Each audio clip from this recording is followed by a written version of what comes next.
കണ്ണാടിപ്പായയ്ക്കും തലനാടൻ ഗ്രാമ്പുവിനും ഭൗമസൂചികാ പദവി.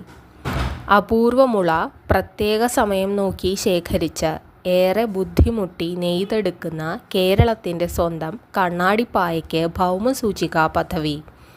കേരളത്തിലെ ആദിവാസി വിഭാഗങ്ങൾ നിർമ്മിക്കുന്ന ഒരു ഉൽപ്പന്നത്തിന് ആദ്യമായാണ് ഭൗമസൂചികാ പദവി GI ടാഗ് ലഭിക്കുന്നത്. ഇടുക്കി ജില്ലയിലെ പാലപ്ലാവ് വെൺമണിയുണർവ് വിവിധോദ്ദേശ പട്ടികവർഗ സഹകരണ സംഘം, Moolakkad Vanasree bamboo craft and വനവിഭവ ശേഖരണ യൂണിറ്റ് എന്നിവരുടെ പേരിലാണ് രജിസ്ട്രേഷൻ അനുവദിച്ചിരിക്കുന്നത്. കോട്ടയം ജില്ലയിലെ തലനാടും പരിസര പ്രദേശങ്ങളിലും കൃഷി ചെയ്യുന്ന തലനാടൻ ഗ്രാമ്പുവിനും ഭൗമസൂചികാ പദവി ലഭിച്ചു. കേരള കാർഷിക സർവകലാശാല ഭൗതിക സ്വത്തവകാശ സെന്റർ, കൃഷി വകുപ്പ്, തലനാട് ഗ്രാമ്പു ഉൽപാദക സംസ്കരണ വ്യാവസായിക സഹകരണ സംഘം, ഈരാറ്റുപേട്ട ബ്ലോക്ക് പഞ്ചായത്ത്, തലനാട് ഗ്രാമപഞ്ചായത്ത് എന്നിവയുടെ കൂട്ടായ ശ്രമഫലമാണ് ഈ പദവി. ഇടുക്കി, തൃശ്ശൂർ, എറണാകുളം, പാലക്കാട് ജില്ലകളിൽ താമസിക്കുന്ന ഊരാളി, മന്നാൻ, മുതുവാൻ, മലയൻ, കാടർ വിഭാഗങ്ങളിലുള്ളവർ നെയ്തെടുക്കുന്നതാണ് കണ്ണാടിപ്പായ.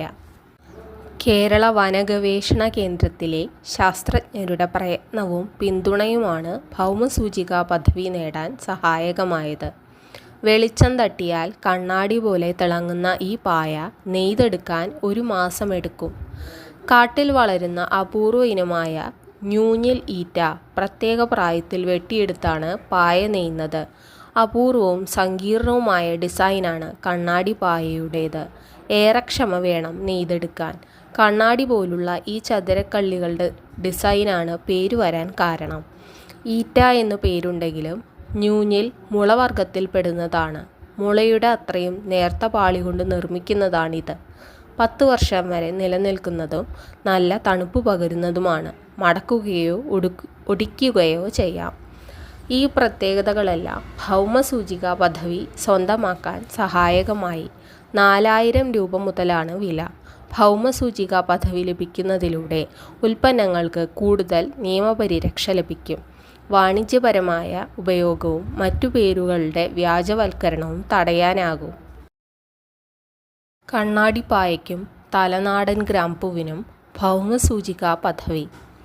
അപൂർവമുള പ്രത്യേക സമയം നോക്കി ശേഖരിച്ച് ഏറെ ബുദ്ധിമുട്ടി നെയ്തെടുക്കുന്ന കേരളത്തിൻ്റെ